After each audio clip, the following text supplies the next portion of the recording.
13 फरवरी का the Hindu analysis करेंगे। ठीक है, चलिए स्टार्ट करते हैं।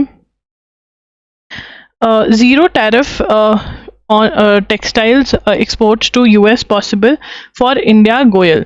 तो बेसिकली बांग्लादेश को, अगर बांग्लादेश यान जो है यूएस से खरीदता है और यूएस को कपड़ा फिर बेचता है उस यान का बना करके, तो ज़ीरो टैरिफ लगेगा यूएस में। तो पीयूष गोयल जो हमारे कॉमर्स मिनिस्टर हैं वो कह रहे हैं कि इंडिया को भी ये वाला चीज़ जो है वो मिल सकता है। India will receive the same benefits in textiles exports under its interim trade agreement with the US as Bangladesh gained through its own deal, commerce minister Piyush Goyal said. ठीक है, सबसे पहले तो ये नोट करेंगे, दिस इज इम्पॉर्टेंट। और डील क्या है इसके अंदर? इट इज़ कि अगर if raw material is purchase from America, then if you process it and make cloth and export it, then it will be available at zero reciprocal tariff. India also has the same facility and India will also get it. तो कह रहे हैं India के पास भी same facility available है। अब देखो यार, बांग्लादेश को टैरिफ कितना मिला है?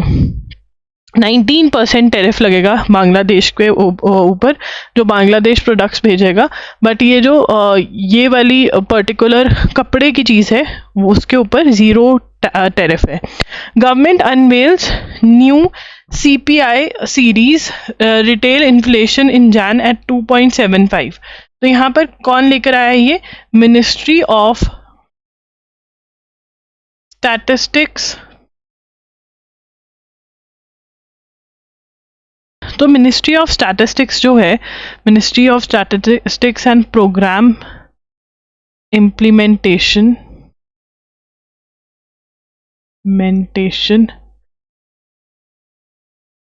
that is MOSPI has released CPI, that is Consumer Price Index.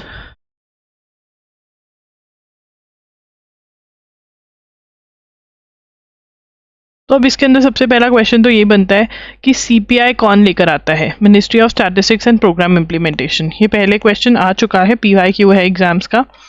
ठीक है, data based on a new series with 2024 as base year, placing retail inflation in January 2026 at 2.75%। 2.75% की रिटेल इन्फ्लेशन की मतलब बेसिक चीज़ों का प्राइस कितना बढ़ा है वो इन्फ्लेशन होती है। ठीक है, the new series of CPI which updated the base year from 2012। Base year updated from, लिखेंगे बेस ईयर अपडेटेड फ्रॉम 2012।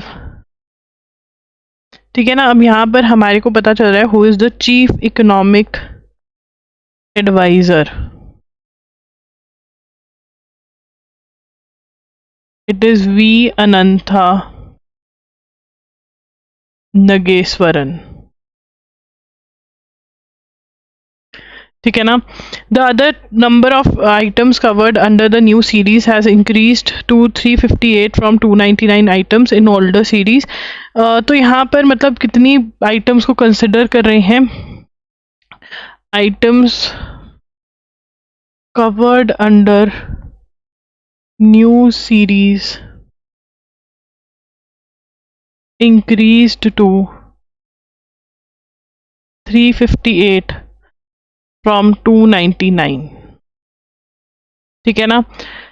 तो ये है the updated CPI series give weights to goods and services based on consumption patterns revealed in household. अब ये based on किसको importance दे रही है? गिव्स न्यू वेट्स टू ये पूरा ही लिख लो, मतलब हाउस होल्ड कंजम्पशन एक्सपेंडिचर सर्वे को कंसिडर करते हुए इन्होंने गुड्स को कंसिडर किया कि किसका प्राइस हम देखेंगे, ऐसे सभी चीज़ों का प्राइस नहीं देख सकते। यहाँ से इन्होंने पता लगाया कि कौन से वो गुड्स हैं जो लोग नॉर्मली यूज़ कर रहे हैं, उनके प्राइसेस को कंसिडर करते हुए इन्होंने 2026 जनवरी की इन्फ्लेशन 2.75 बताई है। किसने? Ministry of statistics and programme implementation ने। Won't hear your plea till you return to India, Vijay Mallya को बोला है ये। Vijay Mallya is in UK, ठीक है। विजय माल्या यहाँ पर फ्यूगेटिव इकोनॉमिक ऑफेंडर्स एक्ट के अंदर वो कह रहे हैं कि हम तुम्हारी नहीं सुनेंगे unless and until you don't come back. ये लंदन में ये यूके में बैठा है, डोंट नो पर्टिकुलरली यूके में कहाँ पे। Will not allow anyone to touch the Aravallis until experts define. Supreme court क्या कह रहे हैं कि हम अरावलीज को नहीं टच करने देंगे अनलेस एंड अनटिल एक्सपर्ट्स नहीं कुछ कहते, ठीक है ना। तो यहाँ पे हरियाणा गवर्नमेंट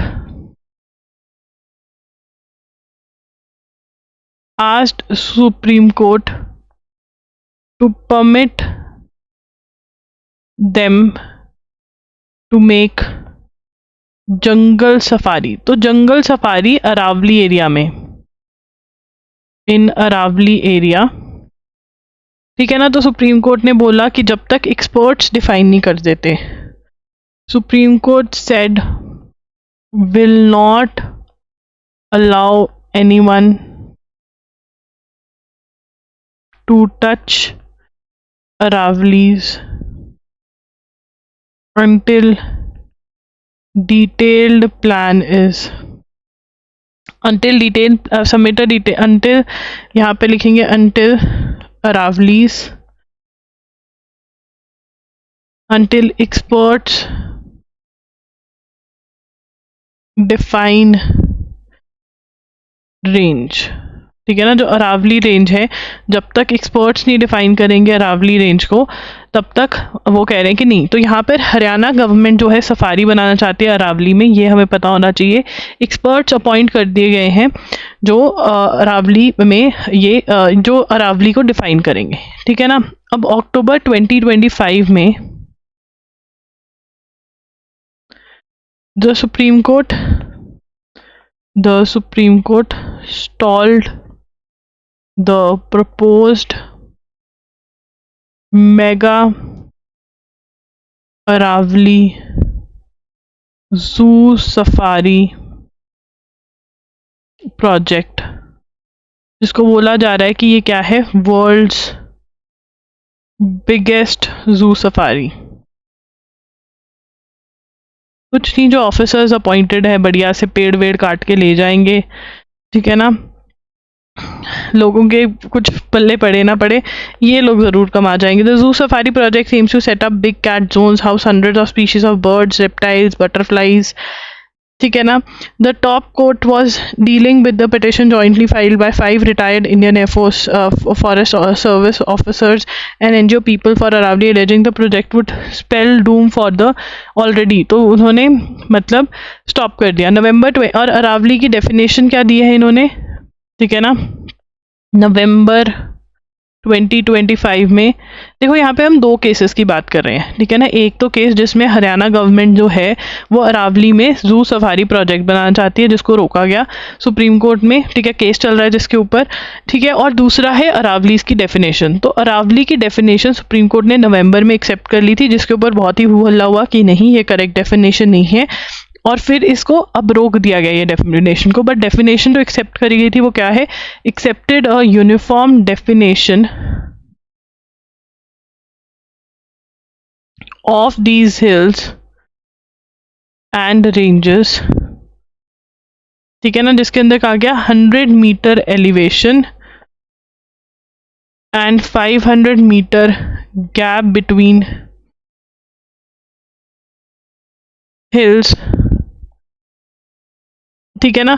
अब यहाँ पे 100 मीटर वाला हमारे लिए ज़्यादा इंपॉर्टेंट है कि 100 मीटर एलिवेशन पे जो अरावली रीजन के अंदर हिल्स हैं उनको बोला गया कि वो ही अरावलीज हैं, बाकी नहीं है। मतलब जो छोटे छोटे पहाड़ हैं वहाँ पर माइनिंग अलाउ हो जाती, तो बहुत ज़्यादा इकोलॉजिस्ट ने कहा कि this is not right, this should not be allowed, so therefore इस चीज़ को रोका गया, ठीक है। अब उसके बाद Tamil Nadu can have 2 members on panel to choose DGP.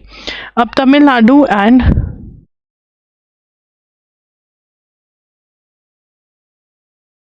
DGP.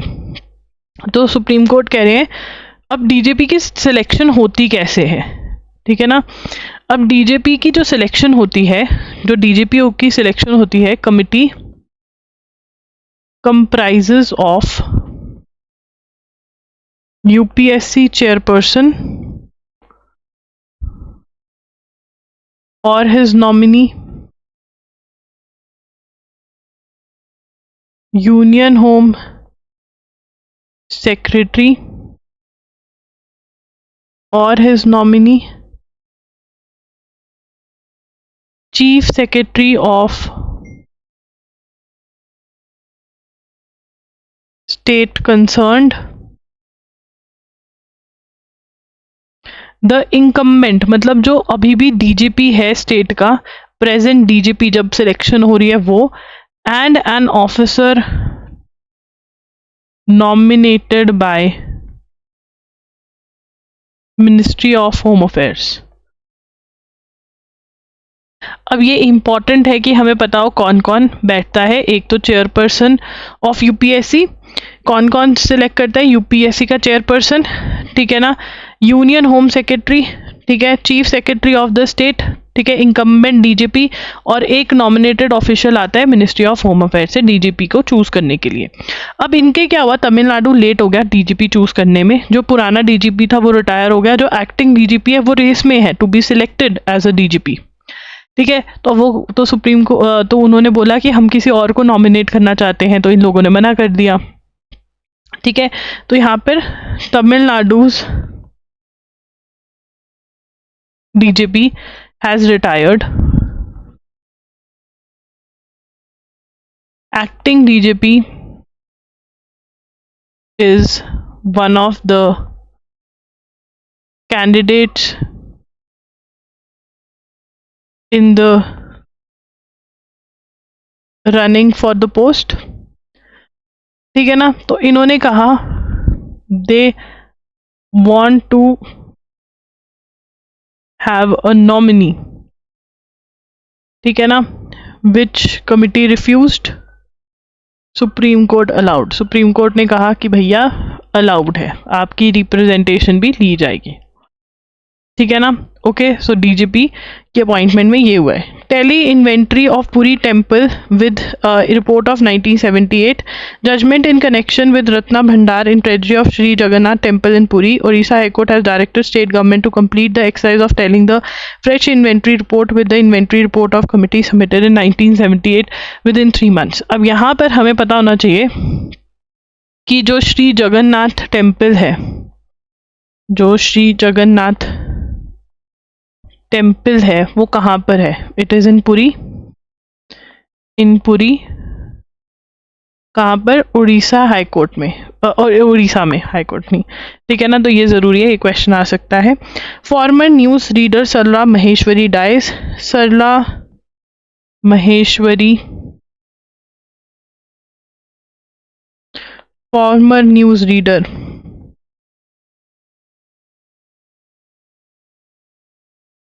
died, former at Doordarshan News. Imran Khan is left with only 15% division. Imran Khan is the former leader, former prime minister, is left with only 15% vision in right eye. Now, who is Imran Khan? He's the former PM of Pakistan, और corruption के case में इसको अंदर किया हुआ है, ठीक है। Russia confirms ban on WhatsApp, says it failed to abide abide the law लॉ। रशिया बैंड व्हाट्सएप, ठीक है ना। क्या बोल रहा है, urging Russian users to switch to Max. What is Max? Reliance का कपड़ों का store? No, it is the domestic messaging service, ठीक है ना। Now this lacks end to end encryption, मतलब जो सरकार है वो मैसेजेस कहीं ना कहीं पढ़ पाएगी। तो ये व्हाट्सएप बैन कर दिया है। और व्हाट्सएप पे क्या एलिगेशन लगाया है कि failed to abide by law. ठीक है। China calls Taiwan leader Lai a war instigator for his remarks. China called Taiwan leader La Ching-te a war instigator on Thursday after he warned in an interview that China would target countries in the region should it seize control of the Saifrud island. ठीक है ना? Beijing would target countries in the region should it seize his stubborn. Lai Ching remarks once again export his stubborn pro-independence nature. तो ये अभी पढ़ने की ज़रूरत नहीं है। पाक लॉन्चेस इट्स इंडिजीनस, ये इंपॉर्टेंट है, this is very very important. China ने लॉन्च करी है इसकी satellite, Pakistan launched it's second indigenous. हाँ झूठे, इंडिजीनस तो नहीं होगी, बनाई भी चाइना नहीं होगी, बट अपनी इज्जत बताने के लिए सेकेंड इंडिजीनस अर्थ ऑब्जर्वेशन। ना तो तुम्हारे पास पैसा, ना तो तुम्हारे पे पैसा और ना ही तुम्हारे पे अकल कि तुम खुद बना सको। EO2, ठीक है ना, earth observation satellite EO2 from China's, कहाँ से लॉन्च करी है? चाइनास यांग जियांग सीशोर लॉन्च सेंटर। ठीक है ना, चाइना का जो यांग जियांग सीशोर लॉन्च सेंटर है वहाँ से। The satellite is designed to specifically enhance countries' Earth observation and high-resolution imaging capabilities. अब यहाँ पर joint panel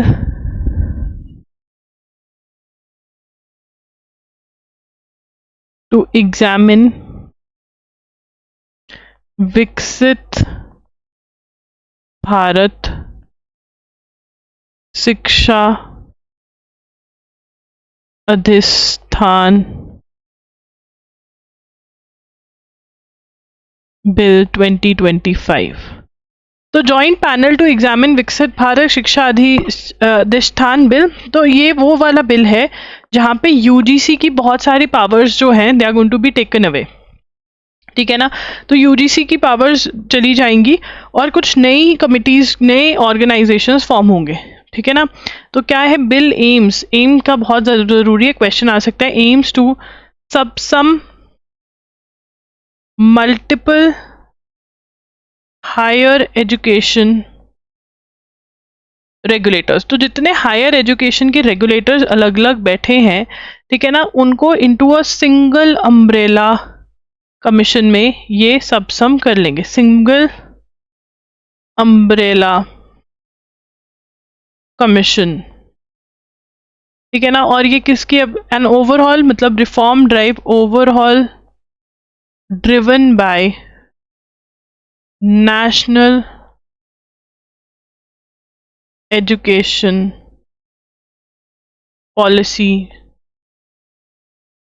2020। ठीक है, so who is the head of the committee? Head of committee is D Purandeswari. ठीक है, उसके बाद Tangkhul Hui and Kumbai breeds to add bite to the dog squad of Assam Rifles. तो यहाँ पर इंडिजीनस मतलब जो इंडिया में ही है, indigenous breeds of dogs from Tamil Nadu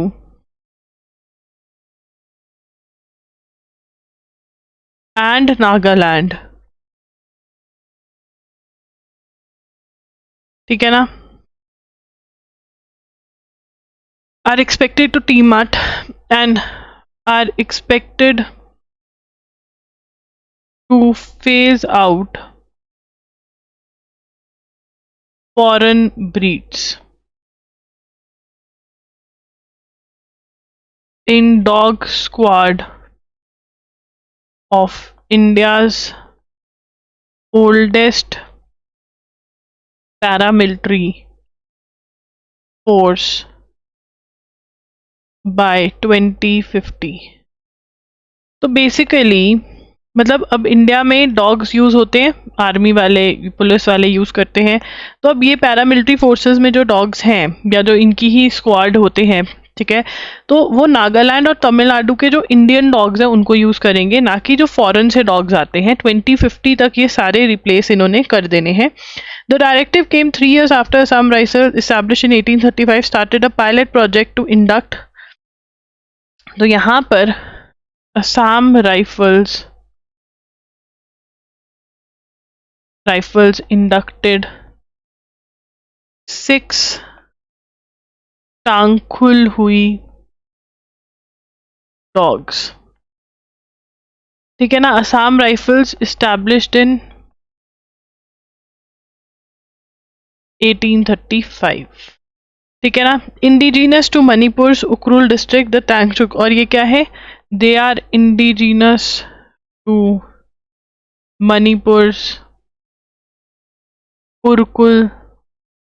Ukhrul district,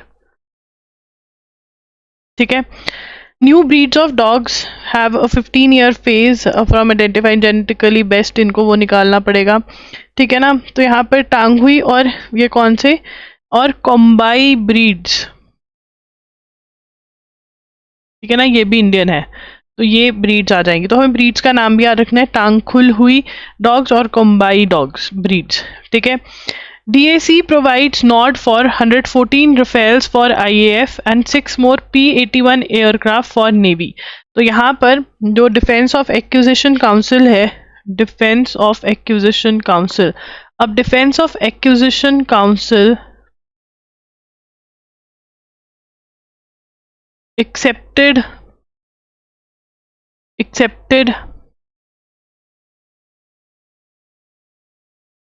accepted एक मिनट, मेरा पेन क्यों नहीं चल रहा है, yes, accepted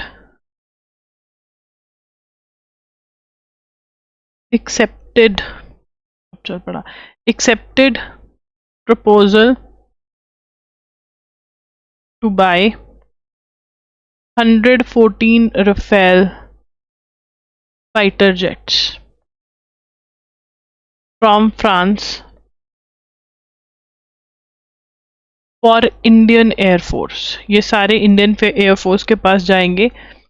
and 6 P-81 long range maritime reconnaissance, यहाँ से लिख रही हूँ मैं ये सारा, maritime submarine maritime रेकोनेस aircraft, not submarine, aircraft from USA for Indian navy. ये बहुत ज़्यादा इम्पॉर्टेंट है, this is very very important, ठीक है ना, this is important, this is very very important. उसके बाद ASHAPS platform will be deployed, ठीक है, for the army DAC anti tank mines, ठीक है, वेबहम mines will serve as anti. मेरे ख्याल से जो सबसे ज़्यादा इंपॉर्टेंट है वो ये वाला पॉइंट है जो हमने लिखा है कि 114 Rafale fighter jets and 6 P-8 long range maritime reconnaissance aircraft from USA। Minister introduced Bodhan AI at conclave, ठीक है ना, Bodhan AI introduced at conclave, ठीक है ना। तो अब यहाँ पर ये क्या है, must be embedded inaugural session of Bharat Bodhan AI conclave, ठीक है। भदान AI क्या है, Bodhan AI non profit organisation under education ministry to build an open source Bharat Edu AI stack और इसका एम क्या है? To introduce artificial intelligence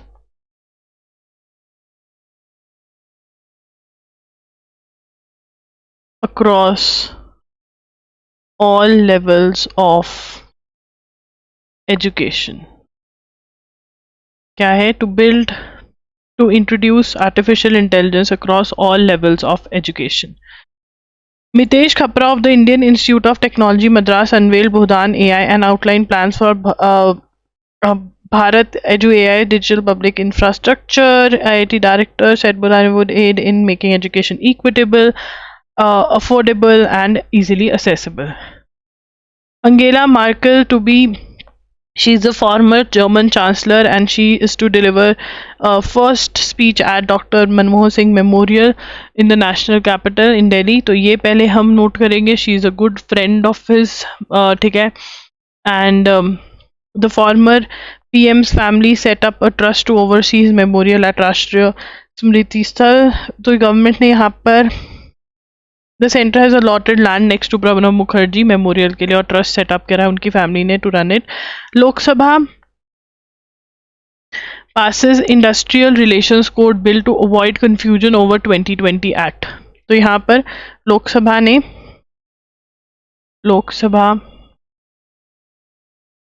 passed Industrial Relations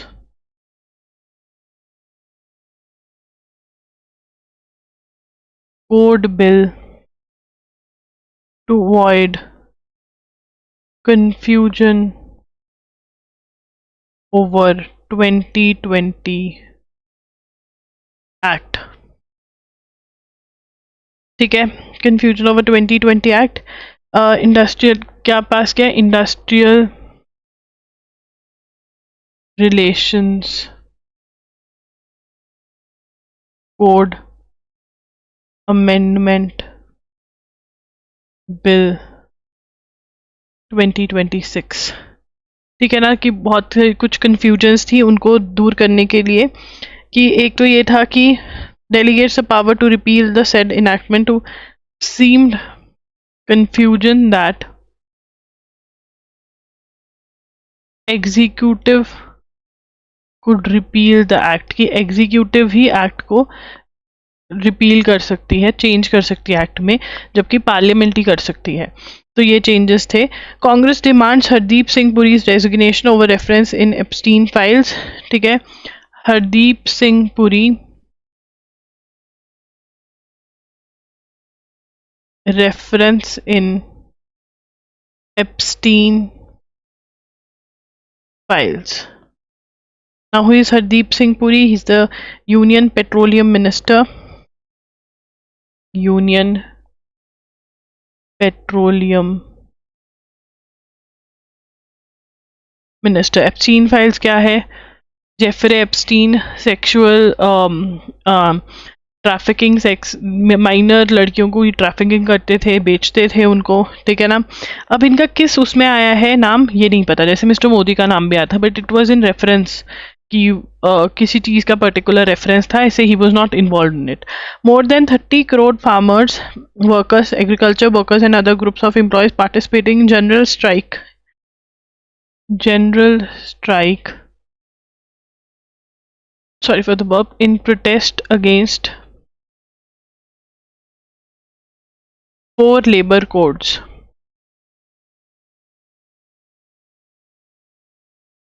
FTAs with USA, EU and UK. कुछ भी ना करे इंडिया.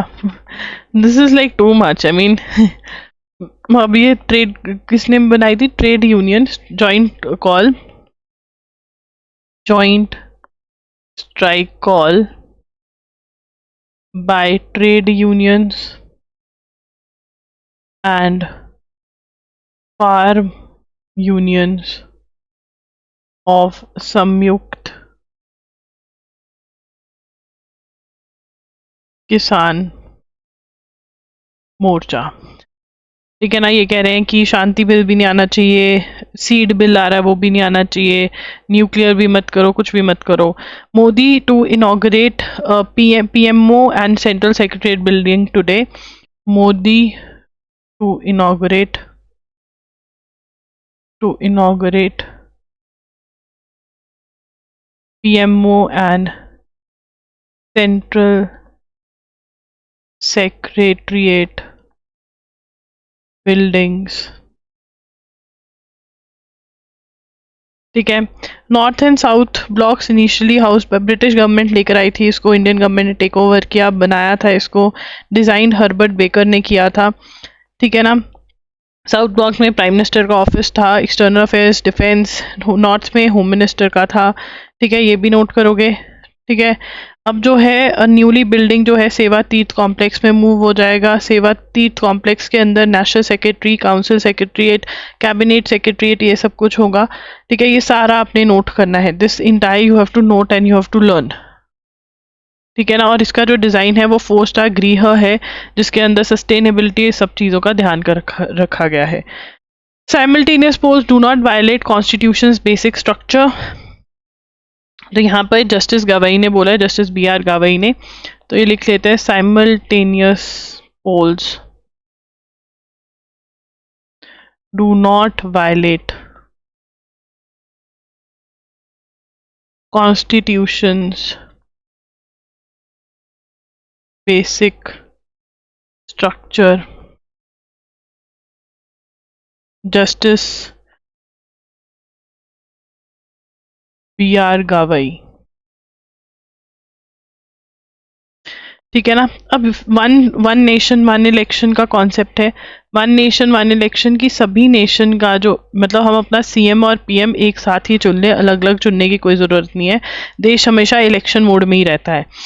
तो ये कह रहे हैं कि जो साइमल्टेनियस पोल होंगे, मतलब एक बार ऐसा होगा कि स्टेट के अंदर इलेक्शन होने की ज़रूरत नहीं है, बट फिर करवाने पड़ेंगे, क्योंकि एक बार तो सबको इकट्ठा लेकर आना पड़ेगा ना। तो वो कह रहे हैं कि वन नेशन वन इलेक्शन जो है वो बेसिक स्ट्रक्चर ऑफ कॉन्स्टिट्यूशन को वायलेट बिल्कुल भी नहीं करता है। और ऐसे ही फॉर्मर जो चीफ जस्टिस ऑफ इंडिया है उन्होंने भी बहुतों ने कहा है कि नहीं करता है, वायलेट नहीं करता है। ठीक है ना। तो इसमें पार्लियामेंट्री जॉइंट कमिटी जो है,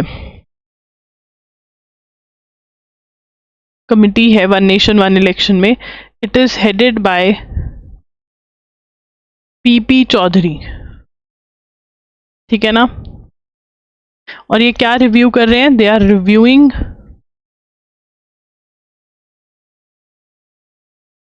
129th amendment bill 2024 which was introduced in Lok Sabha on 17th December 2024। ठीक है। मुस्लिम bodies oppose notification on Vande Mataram की पूरा का पूरा वंदे मातरम गाया जाएगा, तो मुस्लिम बॉडीज अपोज कर रही हैं। The ministry of external affairs has once again refuse to directly deny claims of US। तो US गवर्नमेंट कह रही है कि रशियन ऑयल इंडिया ने लेना कम कर दिया है, डायरेक्टली ना तो रिफ्यूट किया है ना एक्सेप्ट किया इंडिया ने। अब देखते हैं क्या होता है। Jammu and Kashmir government this month decided to shelve the 416.72 crore restoration and conservation plan for the famous Dal Lake in Srinagar. The decision was made public in J&K Assembly in response to question by National Conference legislator. The government has now proposed an conservation plan. ठीक है ना।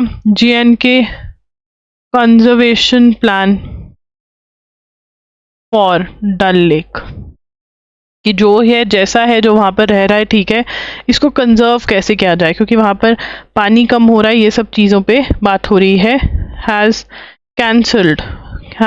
Cancelled rupees 416.72 crore restoration and conservation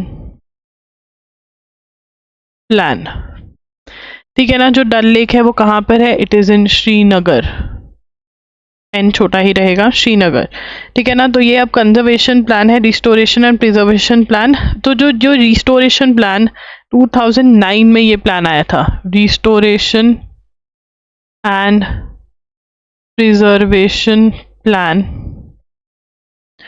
introduced by Manmohan Singh government, जिसके अंदर क्या aim था, aimed at shifting around 9,000 Dal lake dwellers, जो लोग dwellers मतलब जो डल लेक में रह रहे हैं हाउस बोट्स में, उनको वहाँ से रिमूव करके कहीं और जगह देनी थी।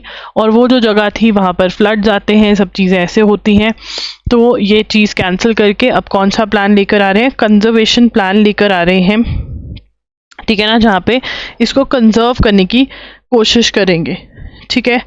और ये जो मनमोहन सिंह जी वाला प्लान था वो कैंसिल कर दिया है, ठीक है ना। आगे चलेंगे, the Shanti act passed in winter. तो शांति एक्ट क्या है, ठीक है, ये बहुत इंपॉर्टेंट है। शांति एक्ट तो passed by the parliament, passed by parliament in 2025। तो इसके अंदर हो क्या रहा है इस एक्ट में, ठीक है ना, इसके जो मेजर चीज़ें हो रही है, सबसे पहले, ठीक है ना, allows private entities to operate nuclear plants. तो क्या करता है, प्राइवेट एंटिटीज भी अब न्यूक्लियर प्लांट्स को ऑपरेट कर सकती हैं। सबसे पहले तो ये बिल ये अलाउ करता है, क्या अलाउ करता है, प्राइवेट एंटिटीज को भी ये अलाउ करता है न्यूक्लियर प्लांट्स कि वो चला सकते हैं, जो कि पहले अलाउड नहीं था, ठीक है ना। अर्लियर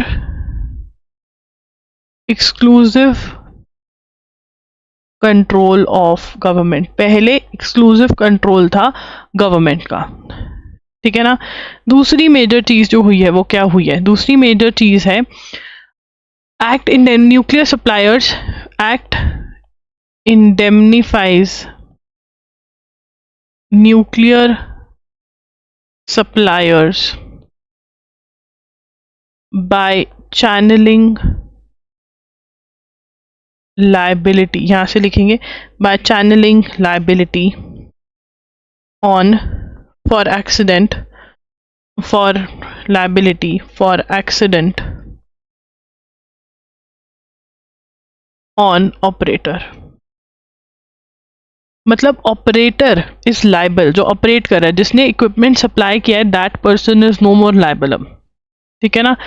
तो right of, it omits, right of लिखेंगे, इट रिमूव्स, ओमिट्स का मतलब it removes right of recourse that allowed operators to sue suppliers for accidents caused by defective equipment, ठीक है ना। तो मतलब राइट ऑफ रिकोर्स अब अलाउड नहीं है ऑपरेटर्स के पास। अब ऑपरेटर्स जो है सप्लायर के पास नहीं जा सकते थे कि तुम्हारा इक्विपमेंट खराब था तभी डिजास्टर हुआ, नहीं, ये अलाउड ही नहीं है। तो ऑपरेटर लाइबिलिटी, जो ऑपरेटर की लाइबिलिटी है, the operator's liability is capped between ₹100 crore for small plants, 3,000 crore for larger plant. The total liability for accident including that of centre is capped at 300 million। Special drawing rights है। The Act also omits clause 46 of CLNDA which allows victims to invoke other laws। मतलब वो कोई और criminal law भी invoke नहीं कर सकते, ये सारा आपको लिखना है। It provides a legislative framework for Atomic Energy Regulatory Board but limits the board's independence by stipulating that the members will be selected by a committee constituted by Atomic Energy Commission। ये note करेंगे। तो यहाँ पर now अब जो NL-SAT वाले बच्चे हैं, प्लीज़ ये ऐसे राइटिंग के लिए नोट करेंगे, ये सारे सिर्फ और सिर्फ ऐसे राइटिंग के लिए नोट करेंगे, ठीक है ना। और जो इंसिडेंट्स हैं, ठीक है ना, और एक जो इंसिडेंट्स नोट करेंगे कि कौन कौन से कब हुए और कहाँ पर हुए। तो 2011 में फुकुशिमा वाला इंसिडेंट हुआ, न्यूक्लियर डिजास्टर जापान में। 1986 में चेरनोबिल वाला हुआ, जो कि है यूक्रेन में। जो कि है यूक्रेन में, ठीक है ना। तो ये है Shanti bill which is very very important. And also government क्या एम कर रही है, गवर्नमेंट एम कर रही है 100 gigawatt of nuclear energy by 2047। This is very very important. Year पूछा जा सकता है, या कितने gigawatt of energy, nuclear energy. The Information Technology Intermediary Guidelines and Digital Media Ethics Amendment Rules add a critical requirement for social media platforms. AI-generated imagery must now be labeled prominently. ठीक है ना। तो AI-generated imagery must be labeled prominently. मतलब label करना ज़रूरी है कि भाई ये AI यूज़ किया गया है इस पिक्चर में, इस वीडियो में, इस पोस्ट में। Information technology intermediary guidelines and digital media ethics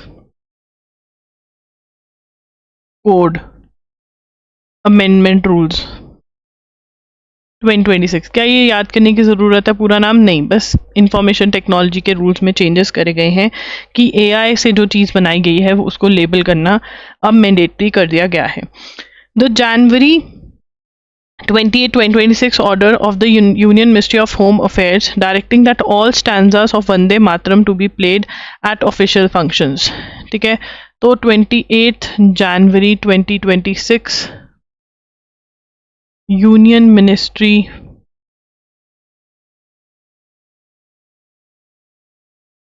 of home affairs directing that all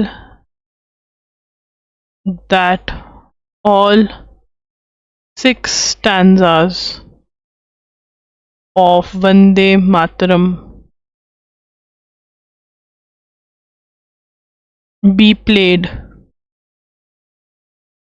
at official functions। ठीक है ना।